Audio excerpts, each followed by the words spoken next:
हरे कृष्ण। जय माता दी। आप सभी पर माता रानी का आशीर्वाद सदैव बना रहे। आज सुनिए चैत्र मास महात्म्य का 14वां अध्याय। इससे पहले के अध्याय में आपने सुना था कि किस प्रकार भगवान श्री विष्णु देवताओं को दैत्यों का वध करने का सुझाव दे रहे थे। इसी क्रम में अब आगे सुनिए। भगवान श्री विष्णु देवताओं से कहते हैं, पूर्व समय की बात है, मुझे भी मधु और कैटब के साथ अत्यंत भयंकर युद्ध करना पड़ा था। 5000 वर्षों तक युद्ध होता रहा, तब वे मारे गए। उस समय मैंने इन परम प्रकृति भगवती जगदम्बा की ही स्तुति की थी। अत्यंत प्रसन्न होकर इन्होंने मधु और कैटब को मोहित कर लिया था, तब जाकर मैं उन्हें मार सका। भगवती के माया जाल में पड़े हुए ये दानव बड़े महाभिमानी थे। उनकी भुजाएं बड़ी विशाल थीं। देवताओं, उसी तरह आप लोग भी भावनापूर्वक प्रकृति देवी की निरंतर उपासना करो। आपका कार्य वे अवश्य ही सिद्ध कर देंगी। इस प्रकार भगवान विष्णु ने देवताओं के सामने अपना विचार प्रकट कर दिया। तब देवता सुमेरु गिरी के शिखर पर चले गए। पारिजात के वृक्ष उस शिखर की शोभा बढ़ा रहे थे। उस एकांत स्थान में बैठकर देवताओं ने जप, तप और ध्यान आरंभ कर दिया। जो सृष्टि और संहार में संलग्न रहती हैं, भक्तों की इच्छा पूर्ण करना जिनका स्वाभाविक गुण है और जिनकी सेवा करने से सांसारिक क्लेश दूर हो जाते हैं, उन भगवती जगदम्बा की स्तुति करने में वे सभी देवता संलग्न हो गए। देवतागण कहने लगे, हे देवी प्रसन्न हो, देवताओं की रक्षा करो। वृत्रासुर द्वारा हम अत्यंत दुखी हैं। उसने युद्ध के मैदान में हमें बहुत कष्ट पहुंचाया है। दीनों का दुख दूर करने वाली हे देवी, आप परमार्थ स्वरूपा हो। देवता सदा से ही आपके चरण कमलों की छत्र छाया में आश्रय पा चुके हैं, इसलिए आप अखिल विश्व की जननी हो। इस समय प्रबल शत्रु हम पर आक्रमण किए हुए हैं। ऐसी स्थिति में अपने पुत्र की तरह आप हमारी रक्षा करो। त्रिभुवन में कोई भी ऐसी बात नहीं है जो आपको ज्ञात ना हो। फिर असुरों द्वारा संतप्त देवताओं की आप उपेक्षा क्यों कर रही हो? देवी, इस चराचर त्रिलोकी का सृजन केवल आपके ही ऊपर निर्भर है। अगर पुत्र साक्षात अपराधी ही क्यों ना हो, फिर भी अगर वे कष्ट पा रहे हो तो एक माता का कर्तव्य है कि उन्हें बचा ले। और ये नियम तो हे माते आपका ही बनाया हुआ है। हमने तो कोई भी अपराध नहीं किया और हम आपके चरण कमलों के आश्रय में पड़े हुए हैं, फिर भी आप हमारी रक्षा क्यों नहीं करती? करुणा करने वाली देवी, क्यों आप हम पर दया नहीं करती? व्यास जी कहते हैं, राजन, इस प्रकार देवताओं की स्तुति करने पर भगवती जगदम्बा सुंदर रूप धारण करके उनके सामने ही प्रकट हो गई। उनके शरीर को सभी आभूषण विभूषित कर रहे थे। पाश, अंकुश और अभय मुद्रा से संपन्न उनकी 4 भुजाएं थी। किंकणियों से शब्द हो रहे थे। रेशमी सूत्रों से बंधा हुआ कटिभाग अत्यंत मनोहर जान पड़ता था। कोयल के समान मधुर उनकी बोली थी। उनके पैर में घुंघरू बज रहे थे। खंड चंद्रमा जिसे सुशोभित कर रहा था, ऐसा मुकुट वे मस्तक पर धारण किए हुए थी। उनका मुख कमल मंद मुस्कान से भरा हुआ था। उनके 3 नेत्र अनुपम छवि बढ़ा रहे थे। उनके प्रायः सर्वांग पारिजात के पुष्पों से ढके हुए थे। वे लाल रंग के सुंदर वस्त्र धारण किए हुए थी। उनका शरीर रक्त चंदन से चर्चित था। दया की समुद्र वे देवी प्रसन्न होकर हंस रही थी। समस्त श्रृंगार उनके श्री विग्रह को सुशोभित कर रहे थे। देवता सामने खड़े हुए भगवती की ऐसी झांकी पाकर उन्हें प्रणाम करने लगे। तब जगदम्बा ने उन देवताओं से कहा, हे देवतागणों, मुझे बताओ, आपके सामने कौन सा कठिन कार्य उपस्थित है? तब देवता बोले, हे देवी, देवताओं को अत्यंत दुख देने वाले इस प्रबल शत्रु वृत्तासुर को मोहित करने की व्यवस्था कीजिए। इसकी बुद्धि पर आप ऐसा पर्दा डाल दीजिए कि ये देवताओं के प्रति विश्वास करने लगे और हमारे शस्त्रों में इतनी शक्ति आ जाए जिससे ये शत्रु मारा जा सके। व्यास जी कहते हैं, राजन, बहुत अच्छा, ऐसा ही होगा। ऐसा कहकर भगवती जगदम्बा वहीं अंतर्ध्यान हो गई। सभी देवता भी प्रसन्नतापूर्वक अपने अपने स्थान को चले गए। व्यास जी कहते हैं, राजन, इस प्रकार वरदान पाकर देवता और मुनि वृत्तासुर के उस श्रेष्ठ स्थान पर गए। वहां देखा मानो वह दैत्य तेज से चमक रहा हो। ऐसा प्रबल लगता था मानो त्रिलोकी को भस्म कर देगा। सभी देवता इसके ग्रास बन जाएंगे। तब वे लोग वृत्तासुर के पास जाकर बड़े प्रिय वचनों में उससे कहने लगे। उन्होंने देवताओं का कार्य सिद्ध करने के लिए ही साम नीति का आश्रय लिया था, इसीलिए बड़े प्रेम पूर्वक वे उससे बात कर रहे थे। उनके मुख से बड़ी ही मधुर वाणी निकल रही थी। उन्होंने कपट भरी बड़ी ही मधुर और सरस वाणी से वृत्तासुर के साथ संधि करने का प्रस्ताव रखा और उसे प्रसन्न कर लिया। उनकी बात सुनकर वृत्तासुर कहने लगा, महाभाग, सूखे या गीले अस्त्र पत्थर या भयंकर वज्र से दिन में और रात में देवताओं सहित इंद्र मुझे ना मारे, इस प्रकार की शर्त पर इंद्र के साथ संधि की जा सकती है, नहीं तो ये संधि होना बिल्कुल असंभव है। व्यास जी कहते हैं, राजन, इसके बाद उन्होंने वृत्तासुर से कहा कि बहुत ठीक ऐसा ही होगा। इंद्र ने आकर सारी शर्तों को स्वीकार कर लिया। तब से वृत्तासुर इंद्र की बातों पर विश्वास करने लगा। उनके साथ उनकी मित्रवत बातचीत होने लगी। कभी दोनों एक साथ नंदनवन में चले जाते तो कभी गंधमादन पर्वत पर, कभी समुद्र के तट पर जाकर बड़े आनंद के साथ घूमने लगते। इस प्रकार की मित्रता हो जाने पर इंद्र को बड़ी प्रसन्नता हुई। फिर भी वृत्तासुर को मारने की इच्छा उनके मन में बनी हुई थी। वे उपाय ढूंढ रहे थे। उनका मन सदा बेचैन रहता था। कोई ऐसा अवसर मिल जाए, इसी बात का वो इंतजार कर रहे थे। एक समय की बात है, इंद्र के प्रति पूर्ण विश्वास करने वाले अपने पुत्र वृत्र को संबोधित करके त्वष्टा मुनि उनसे कहने लगे, महाभाग, मैं तुम्हारे हित की बात कहता हूं, उसे सुनो। जिससे एक बार बहुत बड़ा अहित हो चुका है, उसके प्रति कभी किसी भी प्रकार विश्वास नहीं करना चाहिए। इंद्र तुम्हारा पूर्व बैरी है। दूसरों से डाह रखने की वृत्ति उसके मन से कभी अलग नहीं होती। लोभ से मतवाला होकर वह सदा द्वेष करता रहता है। उसके मन में सदा पाप बुद्धि बनी रहती है। दूसरों का छिद्र ढूंढना, कपट करना और अभिमान में आकर चूर हो जाना उसका स्वाभाविक गुण है। पुत्र, किसी भी प्रकार इंद्र के प्रति विश्वास मत करना। जो एक बार पाप कर चुका है वो फिर बार बार पाप करने में भला क्या संकोच करेगा।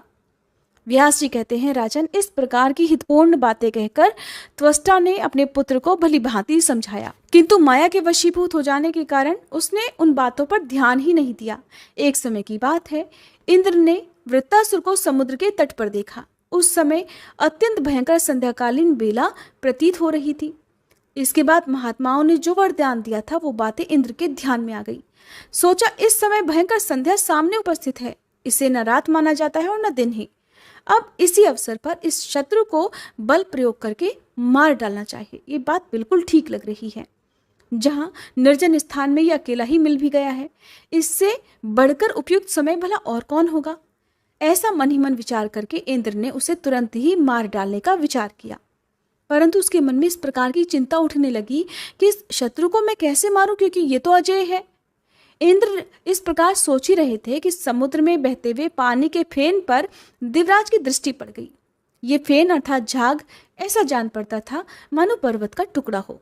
सोचा, ये फेन ना तो सूखा है ना गीला ही, इसे शस्त्र भी नहीं कहा जा सकता। फिर तो कौतूहलवश इंद्र ने उस फेन को ही हाथ में उठा लिया। साथ ही अपार श्रद्धा प्रकट करते हुए उन्होंने परमा शक्ति भगवती को ध्यान का लक्ष्य बनाया। चिंतन करते ही भगवती वहां पधारी और उन्होंने उस फेन में अपना अंश स्थापित कर दिया। भगवान विष्णु तो वज्र में प्रवेश कर ही चुके थे। उस वज्र को फेन से ढक दिया गया। इंद्र ने ऐसे फेन युक्त वज्र को वृत्त पर फेंक दिया। उसके लगते ही वज्र से कटे हुए पर्वत की तरह वह दानव एकाएक जमीन पर गिर पड़ा।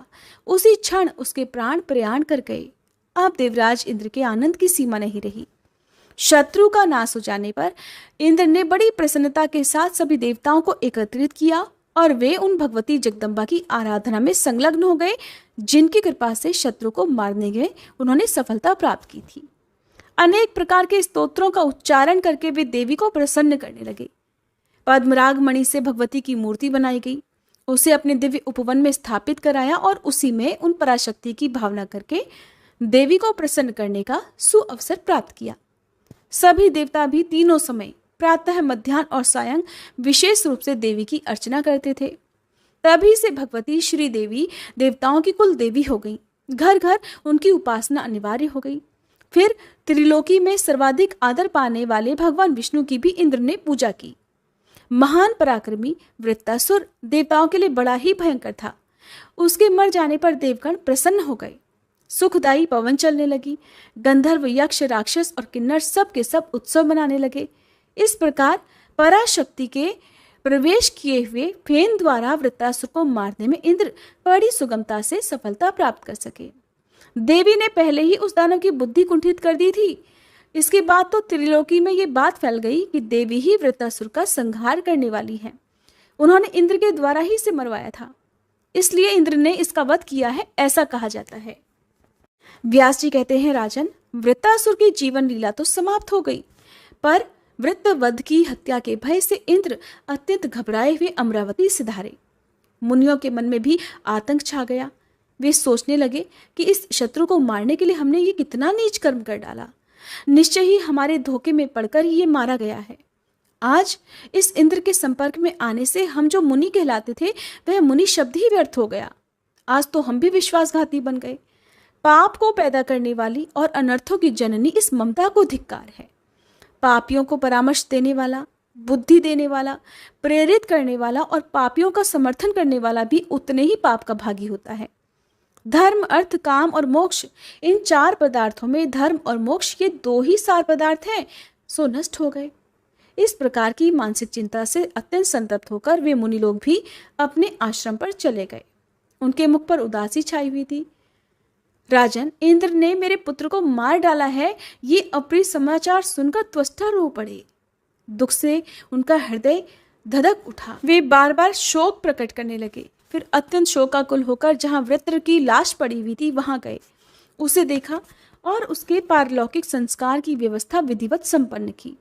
उन्होंने जल में बैठकर स्नान किया, तिलांजलि दी और महान शोकाकुल होकर मित्रघाती पापात्मा इंद्र को शाप देने को तैयार हो गए। उन्होंने कहा, जिस प्रकार अनेक प्रतिज्ञाओं के प्रलोभन में डालकर इंद्र ने मेरे पुत्र का वध कर दिया है, वैसे ही ये भी महान दुख का भागी बने। ये ब्रह्म रेखा है, अर्थात इसे कोई टाल नहीं सकता। इंद्र को ऐसा शाप देकर अत्यंत दुखी हुए त्वष्टा सुमेरु पर्वत के शिखर पर चले गए और वहीं रहकर उन्होंने महान दुष्कर तपस्या आरंभ कर दी। राजा जन्मेजय ने पूछा, पितामह, वृत्र का वध करने के बाद इंद्र की क्या दशा हुई? आगे वे दुखी भोगते रहे या कभी उन्हें सुख का अवसर भी प्राप्त हुआ? मुझे ये प्रसंग बताने की भी कृपा करें। व्यास जी कहते हैं, महाभाग, प्राणी को अपने किए हुए शुभाशुभ कर्मों का फल अवश्य ही भोगना होता है। ये नियम देवता, दानव और मानव सभी के लिए अनिवार्य है। कोई बलवान हो या दुर्बल, उसके द्वारा जो भी थोड़ा या बहुत कर्म बन गया है उसका फल भोगना उसके लिए सर्वथा अनिवार्य है। इस संसार में प्रायः देखा जाता है कि अच्छे समय आने पर सभी अपने बन जाते हैं, परंतु जब दैव प्रतिकूल हो जाता है तब कोई किसी का सहायक नहीं होता। दुर्भाग्य के अवसर पर माता, पिता, भाई, पत्नी, सेवक, मित्र या पुत्र, इनमें से कोई भी किसी के द्वारा कोई सहायता नहीं मिलती। कर्ता को ही पाप और पुण्य का फल भोगना होता है, ये सर्वथा सिद्ध है। वृत्तासुर के वध के बाद सभी लोग अपने अपने स्थानों पर चले गए। उस समय इंद्र का तेज बिल्कुल क्षीण हो गया था। ये इंद्र ब्रह्मघाती है, ऐसा कहकर सभी देवता उनकी निंदा करने लगे।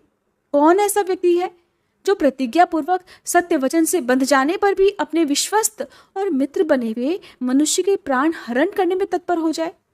ये बात देवताओं के समाज में, दिव्य उपवन में और गंधर्वों की गोष्ठी में चारों तरफ विस्तारता के साथ फैल गई। सब लोग कहने लगे, वृत्रवध की कामना में फंसकर इंद्र ने ये कैसा दुष्कर्म कर डाला। अपनी कीर्ति, अपना यश नष्ट करने वाली तरह तरह की बातें इंद्र भी सुनते रहे।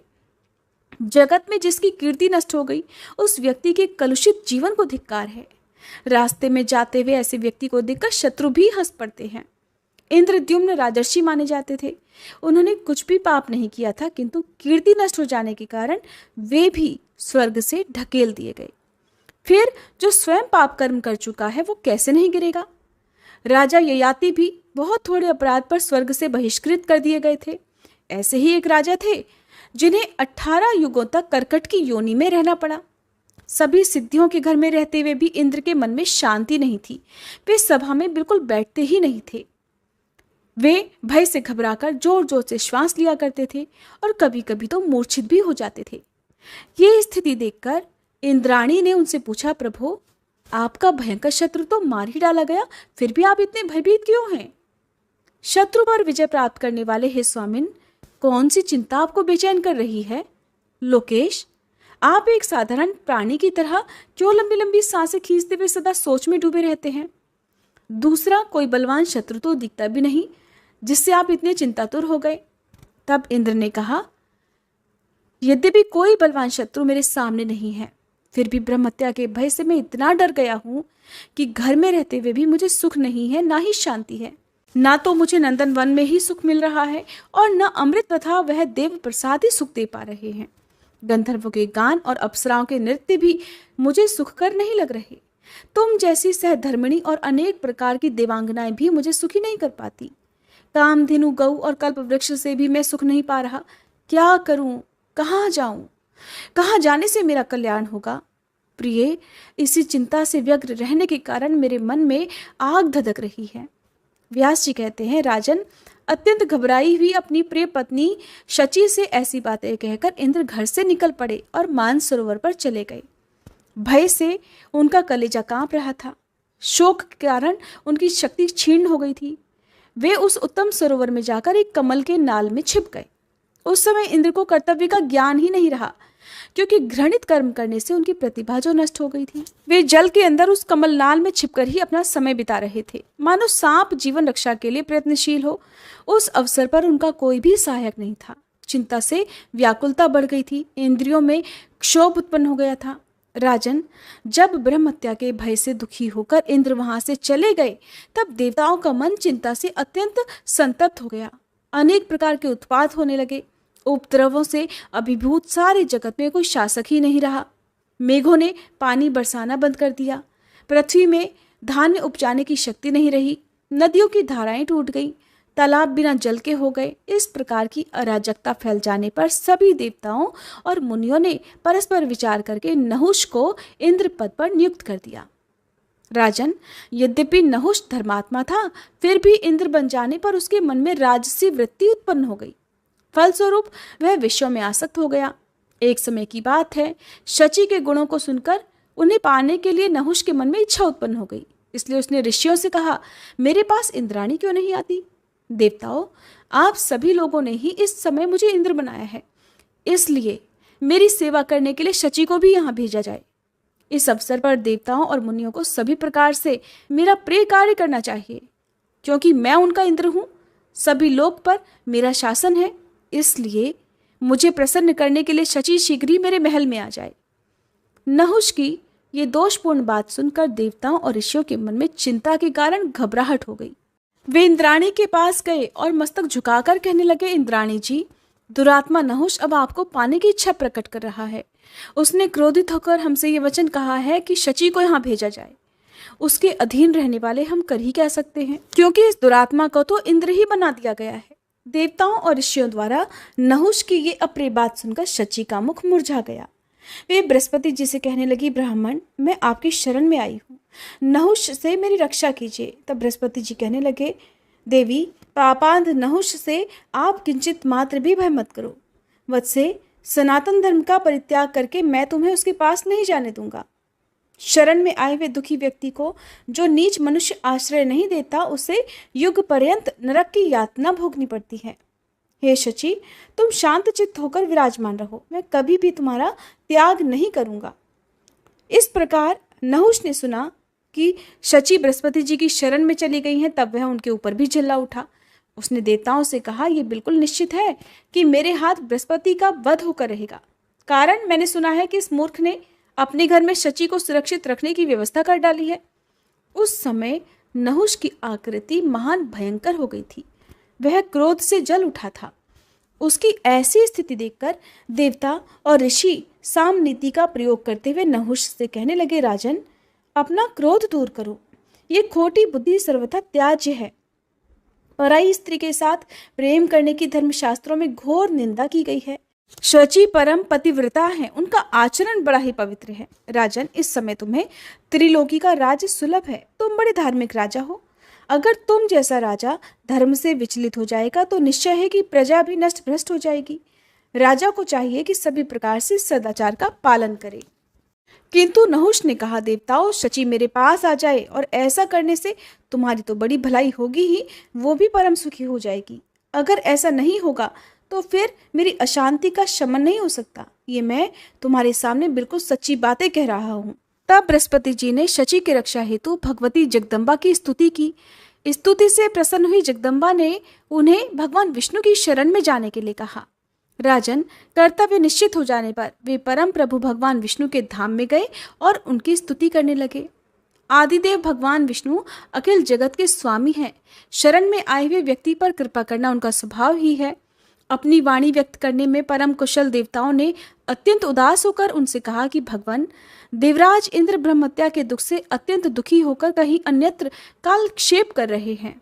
हम पर घोर संकट आ गया है, इससे आप हमारी रक्षा करें, साथ ही इंद्र ब्रह्महत्या से मुक्त हो जाएं, इसका उपाय भी आप बतलाने की कृपा करें। देवताओं की ये करुण प्रार्थना सुनकर भगवान विष्णु उनसे कहने लगे, देवताओं, इस अवसर पर ब्रह्महत्या के पाप से मुक्त होने के लिए इंद्र को अश्वमेध यज्ञ करना चाहिए। इस परम पावन यज्ञ के प्रभाव से वे फिर से तुम्हारे इंद्र बन जाएंगे। ये अश्वमेध यज्ञ भगवती जगदम्बा को संतुष्ट करने के लिए एक अचूक साधन है। यह निश्चय है कि इस यज्ञ से संतुष्ट होकर भगवती जगदम्बा ब्रह्महत्या प्रभृति सारे पापों को नष्ट कर देंगी और इंद्राणी भी नियम पूर्वक भगवती जगदम्बा की आराधना में लग जाएं। भगवती जगदम्बा कल्याणमयी हैं, इनकी आराधना करने पर सुखी होने में कोई संदेह नहीं है। देवताओं, अब अपने ही किए हुए पाप से नहुष का बहुत शीघ्र ही संहार हो जाएगा। इंद्र भी अश्वमेध यज्ञ के प्रभाव से पुण्यात्मा बनकर अपनी संपत्ति प्राप्त कर लेंगे। उन्हें अपना सर्वोत्तम आसन पुनः सुलभ हो जाएगा। अमित तेजस्वी भगवान विष्णु की ये पवित्र वाणी सुनते ही बृहस्पति जी को अपना अगुआ बनाकर सभी देवतागण उस अविगत स्थान को चले गए जहाँ इंद्र कालक्षेप कर रहे थे, अर्थात छुपे हुए थे। उन्होंने वहां पहुंचकर इंद्र को आश्वासन दिया और सर्वोत्तम यज्ञ कराने की समुचित व्यवस्था भी की।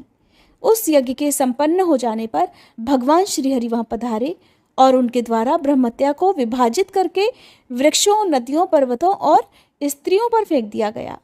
यों ब्रह्महत्या से मुक्त होकर इंद्र पुनः शुद्ध हो गए। यद्यपि उनकी चिंता शांत हो गई थी, फिर भी अपने अच्छे दिनों की प्रतीक्षा करते हुए वे जल में ही ठहरे रहे और एक कमल का नाल उनका वहां पर आश्रय बना हुआ था। कोई भी प्राणी उन्हें नहीं देख सकता था, इसलिए इंद्राणी के दुख का अंत ही नहीं हुआ। तब इंद्र के विरह में व्याकुल होकर वे बृहस्पति जी से पूछने लगी, महाराज, अश्वमेध यज्ञ कर चुकने पर भी मेरे पतिदेव सामने क्यों नहीं आते? मैं अपने उन प्राणनाथ को कैसे देखूंगी? इसका उपाय मुझे बताने की कृपा करें। बृहस्पति जी कहने लगे, देवी, अब तुम कल्याण स्वरूपिणी भगवती जगदम्बा की आराधना करो। उन्हीं की कृपा से तुम्हारे पुण्यात्मा पतिदेव सामने आ सकेंगे। तुम्हारे द्वारा सुपूजित होने पर भगवती जगदम्बा नहुष की शक्ति कुंठित कर देंगी। भगवती के प्रयास से मोहित होकर वह नरेश इंद्र पद से च्युत हो जाएगा। राजन, बृहस्पति जी के इस प्रकार कहने पर इंद्राणी ने उनसे मंत्र का पूर्ण ज्ञान प्राप्त कर लिया तथा पूजन की विधियां भी समझ ली। यों गुरु के अनुग्रह से मंत्र का ज्ञान हो जाने पर शची ने भगवती भुवनेश्वर की सभी प्रकार से आराधना आरंभ कर दी। उस समय इंद्राणी पूर्ण तपस्विनी बन गई थी। उन्होंने अन्य प्रकार के सभी भोगों का त्याग कर दिया था। अपने प्राणनाथ के दर्शन की इच्छा से देवी पूजन में ही उनका सारा समय बीतने लगा। कुछ दिनों तक आराधना करने के बाद भगवती जगदम्बा प्रसन्न हो गई और उन्होंने इंद्राणी को साक्षात दर्शन दिए। वरदान देने के लिए पधारी हुई देवी का रूप बड़ा ही मनोहर था और तब देवी मेघ की भांति गंभीर वाणी में इंद्राणी से कहने लगी, सुंदर कटिभाग से शोभा पाने वाली इंद्रप्रिय, अपना मनोवांछित वर मांगो। मैं प्रसन्नतापूर्वक देने के लिए तैयार हूँ, क्योंकि तुमने सभी प्रकार से मेरी आराधना की है। तुम्हें वरदान देने के लिए ही यहाँ पर मैं उपस्थित हुई हूँ। उस समय इंद्राणी भगवती जगदम्बा के सामने हाथ जोड़े खड़ी हुई थी। देवी की आज्ञा देने पर अत्यंत प्रसन्न होकर विराजने वाली उन परमेश्वरी से इंद्राणी ने कहा, माते, पति देव का दर्शन मुझे परम दुर्लभ हो गया है। मैं उसी को प्राप्त करना चाहती हूँ। साथ ही मैं ये भी चाहती हूँ कि पापी नहुष से मुझे बिल्कुल भी भय न रहे और पूर्ववत अपना स्थान भी प्राप्त हो जाए। तब देवी कहने लगी, तुम इस समय मेरी दूती के साथ मानसरोवर जाओ, जहाँ मेरी एक अचल मूर्ति प्रतिष्ठित है। मेरी उस मूर्ति को लोग विश्वकामा कहते हैं। वहाँ इंद्र से तुम्हारी भेंट हो जाएगी। इस समय वे भय से घबराकर महान दुख का अनुभव कर रहे हैं। विशालाक्षी, कुछ ही समय के बाद मैं राजा नहुष को मोहित करने की व्यवस्था करूंगी। अब तुम स्वस्थ हो जाओ। तुम्हारा मनोरथ पूर्ण करने में अब मैं सचेष्ट हूँ। मेरे प्रयास से मोहित हुआ राजा नहुष तुरंत ही इंद्रासन से च्युत हो जाएगा। व्यास जी कहते हैं, इसके बाद भगवती जगदम्बा की एक दूती इंद्राणी को साथ लेकर तुरंत उनके पतिदेव के पास पहुंच गई। शची ने पतिदेव का साक्षात्कार किया। भगवती परमेश्वरी का वह विग्रह भी उन्हें दिखाई दिया। उस समय वहीं देवराज छिपकर कालक्षेप कर रहे थे। इंद्राणी के मन में बहुत दिनों से पतिदेव के दर्शन की इच्छा बनी हुई थी। अभीष्ट कार्य सिद्ध हो गया, इससे वे प्रसन्नता से गदगद हो गई। व्यास जी कहते हैं, राजन, विशाल नेत्र वाली इंद्राणी का हृदय चिंता से भरा हुआ था। ऐसी अपनी प्राण प्रिया को सामने उपस्थित देखकर इंद्र आश्चर्य प्रकट करते हुए कहने लगे, प्रिय, तुम यहाँ कैसे आ गई? मैं यहाँ हूँ, ये रहस्य तुम्हें कैसे मालूम हो गया? शुभानने, मेरे यहाँ रहने की बात जानने में तो सारे प्राणी ही असमर्थ हैं, फिर तुम्हें ये बात कैसे पता चली? शची ने कहा, प्रभो, इस समय भगवती जगदम्बा के कृपा प्रसाद से मुझे आपकी जानकारी प्राप्त हुई है। देवेश्वर, उन्हीं की कृपा के सहारे मैं आपको पा सकी हूँ। देवताओं और मुनियों ने नहुष नाम वाले एक राजर्षि को आपके स्थान पर नियुक्त कर दिया है। उसके द्वारा मैं अत्यंत कष्ट पा रही हूँ। वह नीच मुझसे ऐसा कहता है कि सुंदरी, तुम मुझे पति रूप से स्वीकार कर लो। मैं ही देवताओं का अध्यक्ष इंद्र हूँ। पतिदेव, अब मैं क्या करूँ? तब इंद्र ने कहा, कल्याणी, जिस प्रकार अनुकूल समय की प्रतीक्षा करते हुए मैं यहाँ ठहरा हूँ, वैसे ही तुम भी अपने मन में धैर्य धारण करके कालक्षेप करो। व्यास जी कहते हैं, राजन, परम आदरणीय पतिदेव के ऐसा कहने पर इंद्राणी के मन का दुख दूर नहीं हुआ। कांपती हुई, लंबी सांस खींचती हुई वे इंद्र से कहने लगी, महाभाग, मैं कैसे रहूं? नहुष अत्यंत दुराचारी है। वरदान मिल जाने से वह अभिमान में चूर रहता है। तब देवराज इंद्र बोले, वरानने, मैं तुम्हें उपाय बताता हूँ, उसे करो, तभी इस दुखप्रद समय में तुम्हारे शील की रक्षा हो सकेगी। राजा नहुष बड़ा पापी है। जब बलपूर्वक वह तुम्हें प्राप्त करने का प्रयास करे, तब प्रतिज्ञा करवाकर उसे धोखे में डाल देना। तुम एकांत में नहुष के पास जाकर कहना कि जगत प्रभु, आप ऐसी दिव्य सवारी से पधार कर मुझे स्वीकार कीजिए जिसे ऋषि ढोते हों। ऐसा होने पर मैं प्रसन्नता पूर्वक आपके वश में हो जाऊंगी, क्योंकि मैं इसी प्रकार का नियम बना चुकी हूँ। उस कामांध राजा द्वारा मुनि लोग पालकी ढोने में नियुक्त किए जाएंगे। ऐसी स्थिति में यह निश्चित है कि उन तपस्वियों के शाप से नहुष जलकर भस्म हो जाएगा। इस काम में भगवती जगदम्बा तुम्हारी सहायता करेंगी, और भगवती जगदम्बा को स्मरण करने वाला व्यक्ति कभी भी संकट में नहीं पड़ सकता। अगर कभी दुखदायी समय सामने आ जाए तो यही समझना चाहिए कि इसमें भी हमारा ही कल्याण है। इसलिए तुम मणिपर्वत पर विराजमान रहने वाली भगवती भुवनेश्वर की सभी प्रकार से आराधना में लीन हो जाओ और बृहस्पति जी के कहे अनुसार उनका पूजन करती रहो। इंद्राणी ने देवराज इंद्र के कहे अनुसार वैसा ही किया और नहुष से भी अपनी इच्छा प्रकट की, जिसे सुनकर नहुष ने सभी मुनियों को बुलाकर उनके सामने अपनी बात रख दी और कहा, विप्रो, अब इंद्र कहलाने का सौभाग्य मुझे प्राप्त है। मेरे पास सारी शक्तियां हैं। इस अवसर पर आप लोग प्रसन्नता पूर्वक मेरे कार्य साधन में तत्पर हो जाएं। इंद्र का आसन मुझे मिल गया है, लेकिन इंद्राणी अभी मेरे पास नहीं आ सकी। उसके आने का क्या साधन है, इस विषय में पूछने पर उसने प्रेम पूर्वक मुझसे कहा है कि देवेंद्र, मुनिगण जिस सवारी को चलाएं उस पर चढ़कर आप मुझे पाने के लिए पधारिए। इसलिए आदरणीय मुनियों, मेरा ये कार्य अत्यंत कठिन है, पर आप तो बड़े दयालु हैं। मेरा कार्य सभी प्रकार से सिद्ध हो, आप वही करें, क्योंकि शची में आसक्त मेरा मन निरंतर संतप्त है। इस अवसर पर मेरे परम आश्रय केवल आप ही हैं, इसलिए इस महान कार्य को संपन्न करने की अवश्य ही कृपा करें। राजन, उन श्रेष्ठ मुनियों में अगस्त्य जी सबसे प्रमुख थे। दयालु होने के कारण या फिर होनहार वश नहुष की ये खोटी बात सुनकर वैसा ही करने के लिए वो सहमत हो गए। जब उन तत्वदर्शी मुनियों ने शची में आसक्त हुए उस राजा की बात स्वीकार कर ली, तब तो उसके हर्ष की सीमा ही नहीं रही। वह तुरंत एक मनोरम पालकी पर जा बैठा और दिव्य मुनियों को उसे ढोने के लिए नियुक्त करके सर्प सर्प अर्थात चलो चलो कहने लगा। उस समय कामातुर हो जाने से नहुष की बुद्धि भ्रष्ट हो गई थी। उसने अगस्त्य जी के मस्तक पर अपने पैर से मार दिया। लोपामुद्रा के प्राणपति अगस्त्य जी परम श्रेष्ठ तपस्वी माने जाते हैं। वातापी नामक राक्षस उनका भक्ष बन चुका है। एक बार वे तो समुद्र को भी पी गए थे। पापी नहुष ने ऐसे सुयोगी अगस्त्य जी पर कोड़े से भी चोट पहुंचा दी। इंद्राणी के चिंतन में अत्यंत व्याकुल उस राजा के मुख से मुनियों के प्रति सर्प सर्प अर्थात चलो चलो यही शब्द बारंबार निकल रहे थे।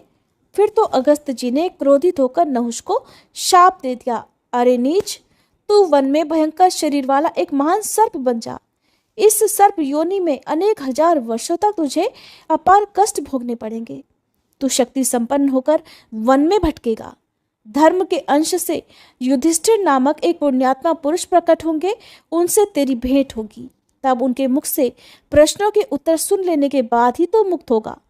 व्यास जी कहते हैं, इस प्रकार मुनिवर अगस्त्य जी के शाप दे देने पर राजर्षि नहुष ने उनकी स्तुति की। तुरंत ही उसकी आकृति शाप के प्रभाव से सर्प के समान बन गई और वह स्वर्ग से गिर पड़ा। इसके बाद बृहस्पति जी बड़ी शीघ्रता के साथ मानसरोवर पर गए और उन्होंने वहां के सब समाचार विस्तार पूर्वक इंद्र को सुना दिए। नहुष स्वर्ग से गिर गया इत्यादि बातें सुनकर देवराज के मन में प्रसन्नता छा गई। राजन, नहुष अब धरातल पर चला गया, ये देखकर सभी देवता भी मुनियों सहित उसी मानसरोवर पर इंद्र के पास गए। देवराज को आश्वासन देकर उन्होंने इंद्र को स्वर्ग में ले आने की व्यवस्था भी की। उनके द्वारा बड़े सम्मान के साथ फिर इंद्र स्वर्ग में लौट आए। इसके बाद देवताओं और मुनियों ने उन्हें आसन पर विराजित कर मंगल अभिषेक किया। इंद्र भी अब अपने आसन के अधिकारी बनकर शची के साथ स्वर्ग में विराजने लगे। व्यास जी कहते हैं, राजन, इस प्रकार इंद्र को अत्यंत भयंकर कष्ट सहने पड़े हैं। भगवती जगदम्बा के कृपा प्रसाद से इंद्र पुनः अपने स्थान पर प्रतिष्ठित हुए। राजन, वृत्तासुर के वध से संबंध रखने वाली ये सारी कथाएं मैं तुम्हें सुना चुका।